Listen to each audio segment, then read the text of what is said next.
Un'email da un account anonimo prima ai capigruppo del Consiglio Comunale di Venezia, poi estesa agli altri membri e ai giornalisti. L'oggetto? Le attività extra di un esponente locale della Lega con tanto di nome e cognome. Secondo il mittente, la persona in questione avrebbe preso parte ad alcuni video pornografici nella piattaforma OnlyFans insieme a una ragazza. Video che qualcuno avrebbe registrato e caricato su un altro sito di streaming pornografici, quindi visibili da molti altri utenti. OnlyFans infatti è una piattaforma privata a pagamento e la diffusione dei contenuti è vietata. In ogni video il politico in questione indossa sempre una maschera o un passamontagna. Impossibile dunque stabilire con certezza se si tratti di lui, anche se più di qualcuno ne avrebbe riconosciuto la voce.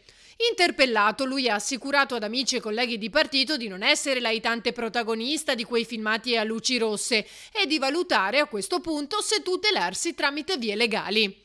E mentre tra aule e palazzi si vocifera, ci si chiede anche chi sia l'autore di questa soffiata e chi abbia scandagliato e diffuso questi video. Chi è vicino al diretto interessato sosterrebbe che si tratti di qualcuno all'interno dello stesso partito. Sarà così?